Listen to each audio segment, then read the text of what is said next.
જલ એટલે કે રાજ્યમાં ગામે ગામ પાણી પહોંચાડવાની સરકારી યોજના।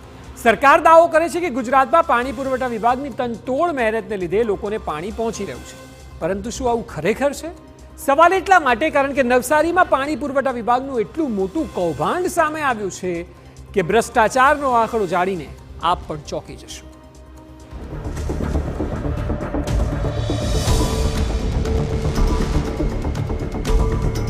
સરકાર દ્વારા ગામે ગામ શુદ્ધ પીવાનું પાણી મળે એટલા માટે અલગ અલગ યોજનાઓ ચલાવાય છે, પરંતુ શું ખરેખર લોકો સુધી પાણી પહોંચે છે?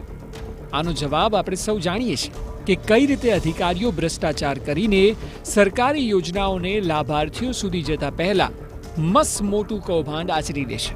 અને આવું જ એક કૌભાંડ સામે આવ્યું છે નવસારીમાં। પાણી પુરવઠા વિભાગમાં કૌભાંડ। 9 કરોડથી વધુ ચાઉં, 5 અધિકારીઓ સહિત 10ની ધરપકડ। સરકારી સિસ્ટમમાં કેટલી હદે લાલિયાવાડી અને ભ્રષ્ટાચાર ચાલે છે તેનું આ સૌથી તાજું ઉદાહરણ છે। નવસારીમાં પાણી પુરવઠા વિભાગના અધિકારીઓ અને ઇજારદારો મળીને કરોડોનું કૌભાંડ આચર્યું હોવાની વિગતો સામે આવી। આખા જિલ્લામાં અધિકારીઓએ ટેન્ડર બહાર પાડ્યા વગર ખોટી રીતે ટેન્ડરિંગ પ્રક્રિયા કરીને અનેક કામોમાં ખોટા બિલ મૂકીને 9 કરોડથી વધુનું કૌભાંડ આચર્યું।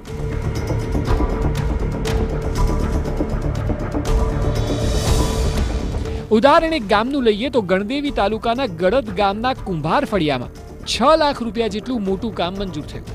TV9ની ટીમ જ્યારે ગામની મુલાકાત લીધી ત્યારે ગામમાં માત્ર પાણીની ટાંકી હતી। ટાંકીનું પાણી લોકોના ઘર સુધી પહોંચતું જ નથી। આજે અમારા ગામમાં જે પાણી જે નળ સે જળનું કામ હતું એ અમારા અધિકારીઓ જોઈ ગયા છે, પાઇપલાઇન ઉપર જ કરી છે અને અમને કંઈ જાણ કરી નથી। અમે કીધું છે પણ હજુ કામ પૂર્ણ થયું નથી અને જે પાણી નળ સે જળનું પાણી જે છે તે અમને ખબર પણ નથી કે એ યોજના પાણી પુરવઠામાંથી આવી છે, અમને જાણ પણ કરી નથી। આખા મામલે CID ક્રાઇમે 10ની ધરપકડ કરી છે। 5 અધિકારી અને 5 કોન્ટ્રાક્ટર પર સકંજો કસાયો છે, જેમાં 1 કાર્યપાલ ઇજનેર, 2 ડેપ્યુટી ઇજનેર, 2 ક્લાર્કની ધરપકડ થઈ છે અને 5 હેડ કોન્ટ્રાક્ટરોની પણ ધરપકડ થઈ છે। તમામ આરોપીઓના 8 દિવસના રિમાન્ડ મંજૂર કરાયા છે। આ તમામ લોકોએ આ સ્કેમ જે ઓફિસ પરથી આચર્યું છે તે ઓફિસે અમારી ટીમ પહોંચી હતી। સમગ્ર ઘટનાક્રમમાં આ બિલીમોરા જે પાણી પુરવઠા વિભાગની ઓફિસ છે એ ઓફિસમાં આ જે સ્કેમ થયું છે અને જેને લઈને સમગ્ર ગુજરાતમાં આ સમગ્ર પ્રકરણ ગાજી રહ્યું છે। 10 જેટલા લોકોનું જે ધરપકડ કરવામાં આવ્યું છે, 5 અધિકારીઓ અને 5 એજન્સીના માલિકો સામે જે કે ગુનો નોંધવામાં આવ્યો છે, ધરપકડ કરવામાં આવી છે। આ જે દ્રશ્યો દેખાઈ રહ્યા છે બહારથી, આ દ્રશ્યો દેખાઈ રહ્યા છે કાર્યપાલક ઇજનેરની ઓફિસ છે, તદુપરાંત વહીવટી શાખા અને ટેકનિકલ શાખા, આ જે કંઈક તમામ જે અધિકારીઓ છે આ જ ઓફિસમાંથી સમગ્ર ઘટનાક્રમને અંજામ આપવામાં આવ્યું હતું। 90 જેટલા ગામોમાં આ પ્રકારનું કૌભાંડ આચરવામાં આવ્યું છે, જેમાં 5 કરોડ રૂપિયાનું કૌભાંડ આચરાયું છે। આ જે દ્રશ્યો દેખાઈ રહ્યા છે એ બિલીમોરા શાખાના દ્રશ્યો છે, જેમાં જે અધિકારીઓ છે, કર્મચારીઓ છે, બેસીને કામ કરી રહ્યા છે, પરંતુ આ જે ઘટના ઘટી હતી સરપંચોને વિશ્વાસમાં લીધા વગર અને એક કામના 2 વખત રૂપિયા લેવામાં આવ્યા છે। જે કૌભાંડમાં 5 જેટલા અધિકારીઓ આ કૌભાંડમાં સંડોવાયા છે અને એમની ધરપકડ કરવામાં આવી છે। હાલના તબક્કે સમગ્ર ઘટનાક્રમમાં વધુ તપાસ ચાલી રહી છે। હજુ વધુ કર્મચારીઓ આ સમગ્ર ઘટનાક્રમમાં દોષી ઠરશે એ પ્રકારની જે કંઈક વાતો બહાર આવી રહી છે। હાલના તબક્કે CID ક્રાઇમે તપાસ હાથ ધરી છે અને અધિકારીઓ અને એજન્સીના મેળાપીપણામાં જે ઘટનાક્રમ ઘટ્યો છે એ ખતરનાક કહી શકાય।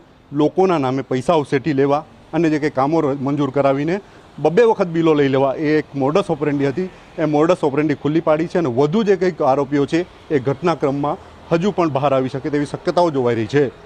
આખા મામલે પ્રધાન મુકેશ પટેલે પણ પોતાનું નિવેદન આપ્યું અને કહ્યું કે અનેક કામોમાં તો 20% કામ થયા છતાં બિલ રજૂ કરવામાં આવ્યા અને પૂરી ચૂકવણી કરાઈ છે।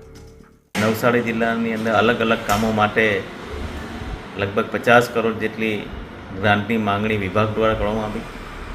વિભાગે લગભગ એમાંની 16 કરોડ જેટલી માંગણીઓ મંજૂર કરી હતી અને એ કામો ત્યાં લોકલ લેવલે કરવા માટે તમામ એજન્સીઓ ત્યાં વિભાગ દ્વારા નક્કી કરવામાં આવી હતી।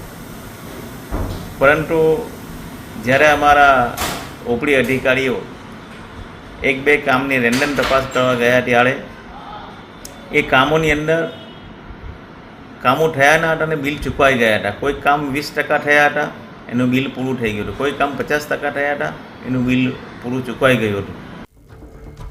નવસારી જિલ્લાના બિલીમોરા શહેરના બંદર રોડ વિસ્તારમાં રહેતા શાહ પરિવારના 4 લોકો આ કૌભાંડમાં સંડોવાયેલા છે. જ્યોતિષ સ્વિચબોર્ડ નામની એજન્સી બનાવીને અધિકારીઓ સાથે સાઠગાંઠ કરીને બિલો મૂકી 1,25,00,000 રૂપિયા ઉપાડી લેવાની ઠગાઈની ઘટનાના પગલે પોલીસ ફરિયાદ દાખલ કરવામાં આવી છે. પાણી કૌભાંડી પરિવારના પિતા, પુત્ર, સાસુ, વહુ તમામ પોલીસના સકંજામાં આવી ગયા. સમગ્ર ઘટનાક્રમમાં ચર્ચાનો વિષય બન્યો છે. પરિવારના લોકો અહીં રહેતા હતા અને આજે કંઈક સ્થિતિ નિર્માણ છે. એ સ્થિતિને પગલે આ નરેન્દ્ર શાહ આ ઘરમાં રહેતા હતા. એક જ પરિવારના લોકોએ આ કૌભાંડ આચર્યું છે. એમાં ખાસ કરીને અલગ અલગ 2 એજન્સીઓ બનાવી હતી. એમાં પિતા પુત્ર બિઝનેસ કરતા હતા, ધંધો કરતા હતા, પરંતુ ભાગીદારી પેઢી બનાવીને માતા અને પત્નીને પણ આ ધંધામાં જોડ્યા હતા. સમગ્ર ઘટનાક્રમમાં બોગસ બિલો બનાવીને જે કંઈક પાણી પુરવઠા યોજનાના અલગ અલગ ગામોમાં કામો ન થયા હોવા છતાં બોગસ બિલો મૂકવામાં આવ્યા હતા અને જે કંઈક કામો કરવામાં આવ્યા હતા એમાં ગેરરીતિ સામે આવતા, વિજિલન્સ તપાસ સામે આવતા એમની સામે કેસ નોંધવામાં આવ્યો. આખા કૌભાંડમાં હજી પણ અનેક નવા ખુલાસા થઈ શકે છે. સીઆઈડી ક્રાઇમ હાલ તપાસ કરી રહી છે, ત્યારે જોવું રહ્યું કે આવનારા દિવસોમાં તપાસ કઈ દિશામાં આગળ વધે છે અને શું કોઈ ચોંકાવનારા ખુલાસા થાય છે. નિલેશ ગામિત, TV9, નવસારી.